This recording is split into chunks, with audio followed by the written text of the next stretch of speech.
King Pest by Edgar Allan Poe. The gods do bear and will allow in kings the things which they abhor in rascal routs. Buckhurst's Tragedy of Ferrex and Porrex.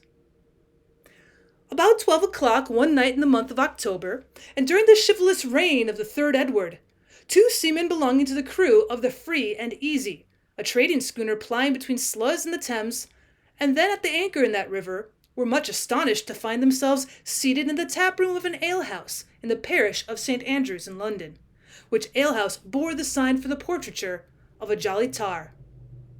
The room, although ill-contrived, smoke-blackened, low-pitched, and in every other respect agreeing with the general character of such places at the period, was nevertheless, in the opinion of grotesque groups scattered here and there within it, sufficiently well adapted to its purpose. Of these groups our two seamen formed, I think, the most interesting, if not the most conspicuous. The one who appeared to be the elder and whom his companion addressed by the characteristic appellation of Legs was at the same time the much taller of the two.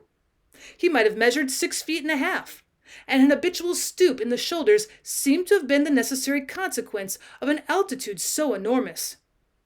Superfluities in height were, however, more than accounted for by deficiencies in other respects. He was exceedingly thin, and might, as his associates asserted, have answered when drunk for a pennant in the masthead, or, when sober, have served for a jib-boom. But these jests, and others of a similar nature, had evidently produced at no time any effect upon the catenary muscles of the tar. With high cheekbones, a large hawk nose, a retreating chin, fallen underjaw, and huge protruding white eyes, the expression of his countenance, although tinged with a species of dogged indifference to matters and things in general, was not the less utterly solemn and serious, beyond all attempts at imitation or description. The younger seaman was, in all outward appearance, the converse of his companion, while his stature could not have exceeded 4 feet. A pair of stumpy bow-legs supported this squat, unwieldy figure, while his unusually short and thick arms, with no ordinary fists at their extremities, swung off dangling from his sides like the fins of a sea-turtle. Small eyes of no particular color twinkled far back in his head.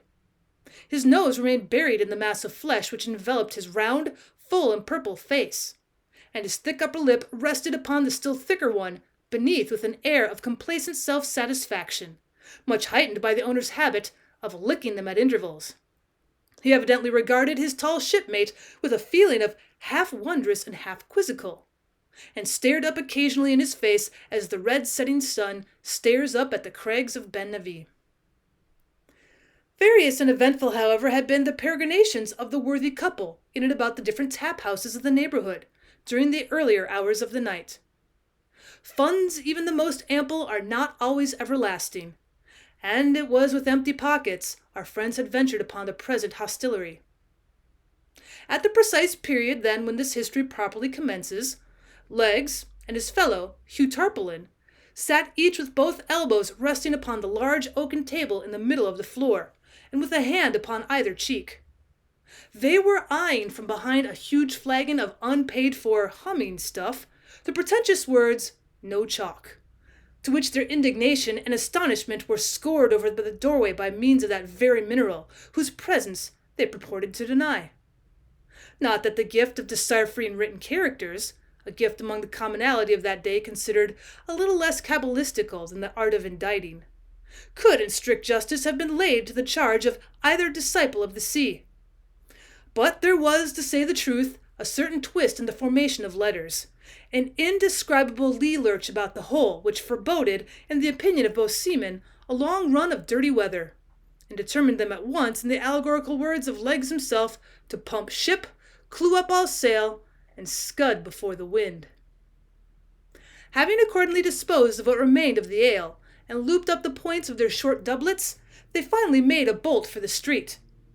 Although Tarpaulin rolled twice into the fireplace, mistaking it for the door, yet their escape was at length happily effected, and half after 12 o'clock found our heroes ripe for mischief, and running for life down the dark alley in the direction of St. Andrew's Stair, hotly pursued by the landlady of the Jolly Tar.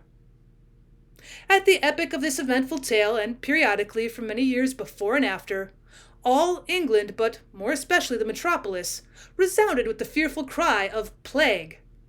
The city was in a great measure depopulated, and in those horrible regions, in the vicinity of the Thames, were amid the dark, narrow, and filthy lanes and alleys, the demon of disease was supposed to have had his nativity. Awe, terror, and superstition were alone to be found stalking abroad. By authority of the king, such districts were placed under ban, and all persons forbidden under pain of death to intrude upon their dismal solitude.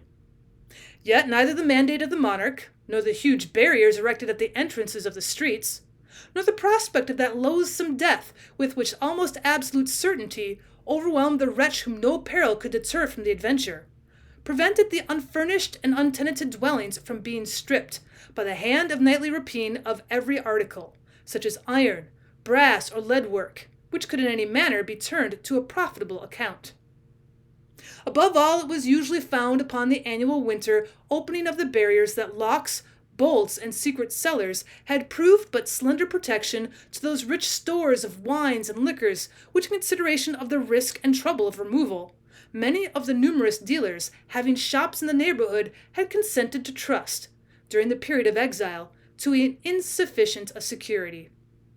But there were very few of the terror-stricken people who attributed these doings to the agency of human hands.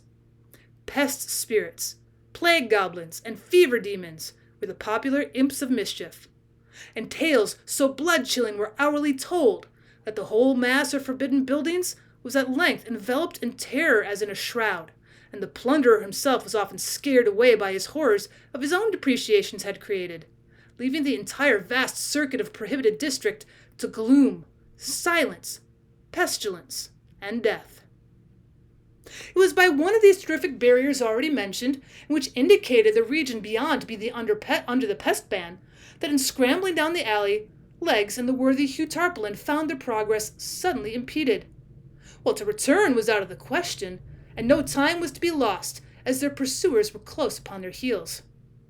With thoroughbred seamen to clamber up the roughly fashioned plankwork, it was a trifle, and maddened with the twofold excitement of exercise and liquor, they leaped unhesitatingly down within the enclosure, and holding on their drunken course with shouts and yellings, were soon bewildered in its noisome and intricate recesses. Had they not indeed been intoxicated beyond moral sense, their reeling footsteps must have been palsied by the horrors of their situation. The air was cold and misty. The paving stones, loosened from their beds, lay in wild disorder amid the tall, rank grass, which sprang up around the feet and ankles. Fallen houses choked up the streets. The most fetid and poisonous smells everywhere prevailed, and by the aid of that ghastly light which, even at midnight, never fails to emanate from a vapory and pestilential atmosphere, might be discerned lying in the by-paths and alleys, or rotting in the windowless habitations, the carcass of a many nocturnal plunderer arrested by the hand of plague in the very perpetration of his robbery. But it lay not in the power of images or sensations, or impediments such as these, to stay the course of men, who naturally brave, and at that time especially, brimful of courage and of humming stuff, would have reeled, as straight as their condition might have permitted, undauntedly to the very jaws of death. Onward, still onward, stalked the grim Legs, making the desolate solemnity echo and re-echo with yells like the terrific war-whoop of the Indian. And onward, still onward, rolled the dumpy Tarpaulin, hanging on to the doublet of his more active companion, and far surpassing the latter's most strenuous exertions in the way of vocal music, by bull-roarings and basso, from the profundity of his stentorian lungs. Well, they now evidently reached the stronghold of the pestilence. Their way at every step or plunge grew more noisome and more horrible, the paths more narrow and more intricate. Huge stones and beams falling momently from the decaying roofs above them gave evidence by their sullen and heavy descent of the vast height of the surrounding houses. And while actual exertion became necessary to force a passage through frequent heaps of rubbish, it was by no means seldom that the hand fell upon a skeleton or rested upon a more fleshly corpse.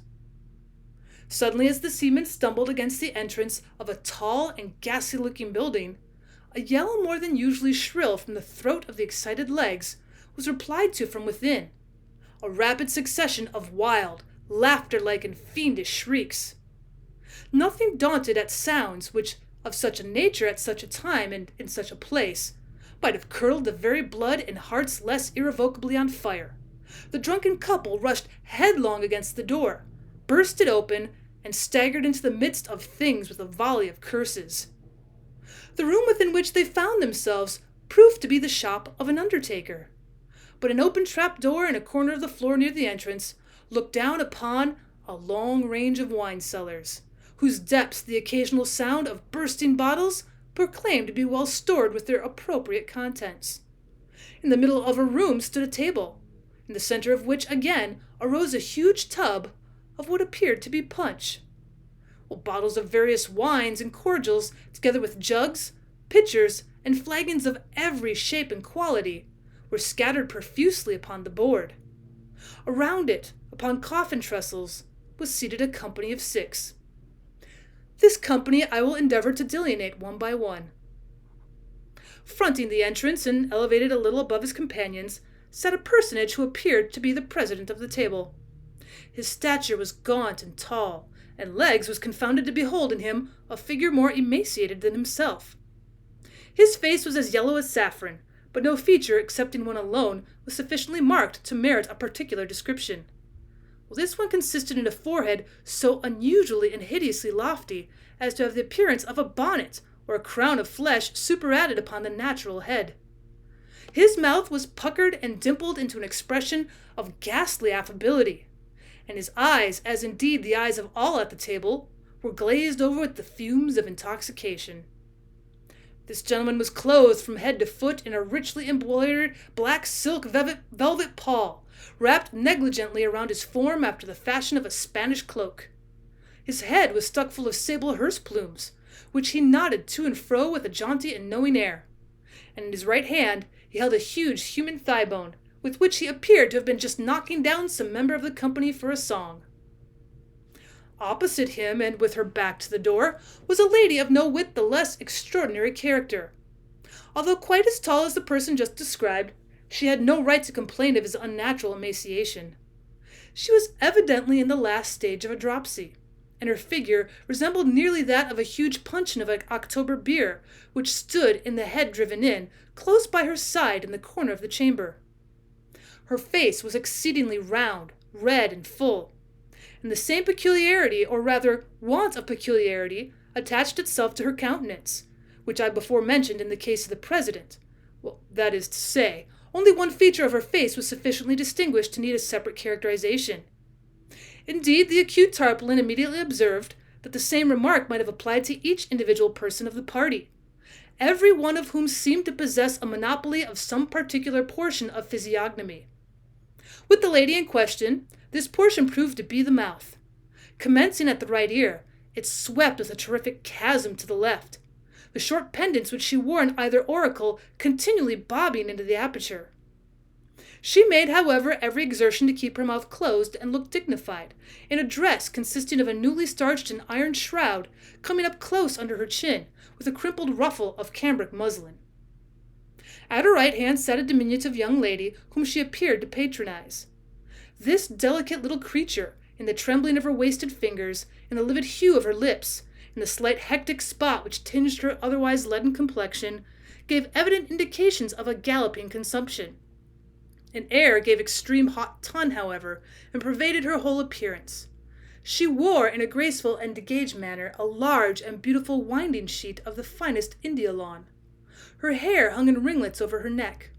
A soft smile played about her mouth, but her nose, extremely long, thin, sinuous, flexible and pimpled, hung down far below her underlip, and in spite of the delicate manner in which she now and then moved it to one side or the other with her tongue, gave to her countenance a somewhat equivocal expression. Over against her and upon the left of the dropsical lady was seated a little puffy, wheezing, and gouty old man, whose cheeks reposed upon the shoulders of their owner like 2 huge bladders of a Portia wine. With his arms folded and with one bandaged leg deposited upon the table, he seemed to think of himself entitled to some consideration. He evidently prided himself much upon every inch of his personal appearance, but took more especial delight in calling attention to his gaudy-colored surtout. Well, this, to say the truth, must have cost him no little money, and was made to fit him exceedingly well, being fashioned from one of the curiously embroidered silken covers appertaining to those glorious escutcheons, which in England and elsewhere are customarily hung up in some conspicuous place upon the dwellings of departed aristocracy. Next to him, and at the right hand of the president, was a gentleman in long white hose and cotton drawers. His frame shook in a ridiculous manner, with a fit of what Tarpaulin called the horrors. His jaws, which had been newly shaved, were tightly tied up by a bandage of muslin, and his arms being fastened in a similar way at the wrists, it prevented him from helping himself too freely to the liquors upon the table, a precaution rendered necessary, in the opinion of Legs, by the peculiar sotishly and wine-bibbing cast of his visage. A pair of prodigious ears, nevertheless, which it was no doubt found impossible to confine, towered away into the atmosphere of the apartment, and were occasionally pricked up in a spasm at the sound of the drawing of a cork. Fronting him, sixthly and lastly, was situated in a singularly stiff-looking personage, who, being afflicted with paralysis, must, to speak seriously, have felt very ill at ease in his unaccommodating habiliments. He was habited somewhat uniquely in a new and handsome mahogany coffin, its top or headpiece pressed upon the skull of the wearer and extended over it the fashion of a hood, giving to the entire face an air of indescribable interest. Armholes had been cut in the sides, for the giving of not more of elegance than of convenience. But the dress, nevertheless, prevented its proprietor from sitting as erect as his associates, and as he lay reclining against his trestle, at an angle of 45 degrees, a pair of huge goggle eyes rolled up their awful whites towards the ceiling in an absolute amazement at their own enormity. Before each of the party lay a portion of a skull which was used as a drinking cup. Overhead was suspended a human skeleton by means of a rope tied around one of the legs and fastened to a ring in the ceiling. The other limb, confined by no such fetter, struck off from the body at right angles, causing the whole loose and rattling frame to dangle and twirl about at the caprice of every occasional puff of wind which found its way into the apartment.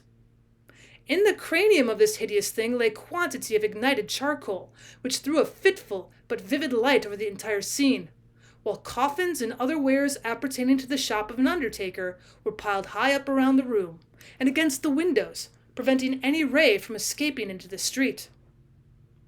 Well, at sight of this extraordinary assembly, and of their still more extraordinary paraphernalia, our two seamen did not conduct themselves with that degree of decorum which might have been expected. Legs, leaning against the wall near which he happened to be standing, dropped his lower jaw still lower than usual, and spread open his eyes to their fullest extent, while Hugh Tarpaulin, stooping down so as to bring his nose upon a level with the table, and spreading out a palm upon either knee, burst into a long, loud, and obstreperous roar of very ill-timed and immoderate laughter. Without, however, taking offense at behavior so excessively rude, the tall president smiled very graciously upon the intruders, nodded to them in a dignified manner with his head of sable plumes, and, arising, took each by an arm, and led him to a seat which some others of the company had placed in the meantime for his accommodation. Legs to all this offered not the slightest resistance, but sat down as he was directed, while tile-gallant Hugh, removing his coffin trestle from its station near the head of the table to the vicinity of the little consumptive lady in the winding sheet, plumped down by her side in high glee, and pouring out a skull of red wine, quaffed it to their better acquaintance. But at this presumption the stiff gentleman in the coffin seemed exceedingly nettled, and serious consequences might have ensued, had not the president, rapping upon the table with his truncheon, diverted the attention of all present to the following speech. "It becomes our duty upon the present happy occasion—" "Oh, avast there!" interrupted Legs, looking very serious. "Avast there a bit, I say, and tell us who the devil you all are, and what business you have here, rigged off like foul fiends, and swilling the snug blue ruin stowed away for the winter by my honest shipmate, Will Wimble the undertaker." Well, at this unpardonable piece of ill-breeding, all the original company half started to their feet, and uttered the same rapid succession of wild, fiendish shrieks which had before caught the attention of the seamen. Well, the president, however, was the first to recover his composure, and at length, turning to Legs with great dignity, recommenced. "Well, most willingly we will gratify any reasonable curiosity on the part of guests so illustrious, unbidden though they be. Know then in these dominions I am monarch, and here rule with undivided empire, under the title of King Pest the First. This apartment, which you no doubt profanely suppose to be the shop of Will Wimble the undertaker, a man whom we know not, and whose plebeian appellation was never before this night thwarted in our royal ears. This apartment, I say, is the day's chamber of our palace, devoted to the councils of our kingdom, and to the other sacred and lofty purposes. The noble lady who sits opposite is Queen Pest, our serene consort. The other exalted personages whom you behold are all of our family, and wear the insignia of the blood royal under the respective titles of His Grace and the Archduke Pestiferous, His Grace the Duke Pestilential, His Grace the Duke Tempest, and Her Serene Highness the Archduchess Anapest. As regards, continued he, your demand of the business upon which we sit here in council, we might be pardoned for replying that it concerns, and concerns alone, our own private and regal interest, and is in no manner important to any other than ourself. But in consideration of those rights to which as guests and strangers you may feel yourselves entitled, we will furthermore explain that we are here this night, prepared by deep research and accurate investigation, to examine, analyze, and thoroughly determine the indefinable spirit, the incomprehensible qualities and nature of those inestimable treasures of the palate, the wines, ales, and liquors of this goodly metropolis. By so doing to advance not more our own designs than the true welfare of that unearthly sovereign whose reign is over us all, whose dominions are unlimited, whose name is death. Well, whose name is Davy Jones, ejaculated Tarpaulin, helping the lady by his side to a skull of liqueur, and pouring out a second for himself. Profane varlet, said the president, now turning his attention to the worthy Hugh. Profane and execrable wretch! We have said that in consideration of those rights which, even in thy filthy person, we feel no inclination to violate, we have condescended to make reply to thy rude and unseasonable inquiries. We, nevertheless, for your unhallowed intrusion upon our counsels, believe it our duty to mulct thee and thy companion in each a gallon of blackstrap, having imbibed which the propensity of our kingdom at a single draught, and upon your bended knees, ye shall be forthwith free either to proceed upon your way, or remain and be admitted to the privileges of our table, according to your respective and individual pleasures. Well, it would be a matter of utter impossibility, replied Legges, whom the assumptions and dignity of King Pest the First had evidently inspired some feelings of respect, and who arose and steadied himself by the table as he spoke. It would, please your majesty, be a matter of utter impossibility to stow away in my hold even 1/4 part that same liquor which your majesty has just mentioned, to say nothing of the stuffs placed on board in the forenoon by way of ballast, and, well, not to mention the various ales and liquors shipped this evening at different seaports, while I have at present a full cargo of humming stuff taken in and duly paid for at the sign of the Jolly Tar. You will therefore, please your majesty, be so good as to take the will for the deed, for by no manner of means either can I or will swallow another drop, least of all a drop of that villainous bilge-water that answers to the hall of black strap.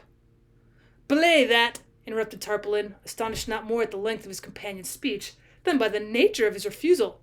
Belay that, you tubber, and I say Legges none of your palaver. My hull is still light, and although I confess you yourself seem to be a little top-heavy, but as for that matter of your share of the cargo, why, rather than ways a squall, I would find stowage room for it myself. But this proceeding, interposed the president, is by no means in accordance with the terms of the mulctor sentence, which is in its nature median, and not to be altered or recalled. The conditions we have imposed must be fulfilled to the letter, and that without a moment's hesitation. In failure of which fulfillment we decree that you do here be tied neck and heels together, and duly drowned as rebels in young hogshead of October beer. A sentence, a righteous and just sentence, a glorious decree, a most worthy and upright and holy condemnation, shouted the Pest family all together. The king elevated his forehead into innumerable wrinkles. The gouty little old man puffed like a pair of bellows. The lady of the winding-sheet waved her nose to and fro. The gentleman in the cotton drawers pricked up his ears, and she of the shroud gasped like a dying fish, and he of the coffin looked stiff and rolled up his eyes. chuckled Tarpaulin, without heeding the general excitation. Well, I was saying, said he, I was saying when Mr. King Pest poked in his marlin spike, that as for the matter of 2 or 3 gallons, more or less, of black strap, it was a trifle to a tight sea-boat like myself not overstowed. But when it comes to drinking to the health of the devil, whom God assoilize, and going down upon my marrow bones to his ill-favoured majesty there, whom I know as well as I know myself to be a sinner, to be nobody in the whole world but Tim Hurlygurly the stage player, why, it's quite another guess sort of thing, and utterly and altogether past my comprehension. He was not allowed to finish this speech in tranquillity. At the name Tim Hurlygurly, the whole assembly leaped from their name seats. "Treason!" shouted His Majesty King Pest the First. "Treason!" said the little man with the gout. "Treason!" screamed the Archduchess Anna Pest. "Treason!" muttered the gentleman with his jaws tied up. "Treason!" growled he of the coffin. "Treason! Treason!" shrieked Her Majesty of the Mouth, and, seizing by the hinder part of his breeches the unfortunate Tarpaulin, who had just commenced pouring out for himself a scull of liquor, she lifted him high into the air, and let him fall without ceremony into the huge open puncheon of his beloved ale. Bobbing up and down for a few seconds like an apple in a bowl of toddy, he at length finally disappeared amid the whirlpool of foam, which in the already effervescent liquor his struggles easily succeeded in creating. Not tamely, however, did the tall seaman behold the discomfiture of his companion. Jostling King Pest through the open trap, the valiant legs slammed the door down upon him with an oath, and strode towards the centre of the room. Here, tearing down the skeleton which swung over the table, he laid it about him with so much energy and goodwill, that as the last glimpses of light died away within the apartment, he succeeded in knocking out the brains of the little gentleman with the gout. Rushing then with all of his force against the fatal hogshead full of October ale and Hugh Tarpaulin, he rolled it over and over in an instant. Out burst a deluge of liquor so fierce, so impetuous, so overwhelming, that the room was flooded from wall to wall, with loaded table was overturned, and the trestles were thrown upon their backs, the tub of punch into the fireplace, and the ladies into hysterics. Piles of death furniture floundered about. Jugs, pitchers, and carboys mingled promiscuously in the melee, and wicker flagons encountered desperately with bottles of junk. The man with the horrors was drowned upon the spot. The little stiff gentleman floated off in his coffin, and the victorious legs, seizing by the waist the fat lady in the shroud, rushed out with her into the street, and made a bee-line for the free and easy, followed under easy sail by the redoubtable Hugh Tarpaulin, who, having sneezed 3 or 4 times, panted and puffed after him, with the Archduchess Anna Pest.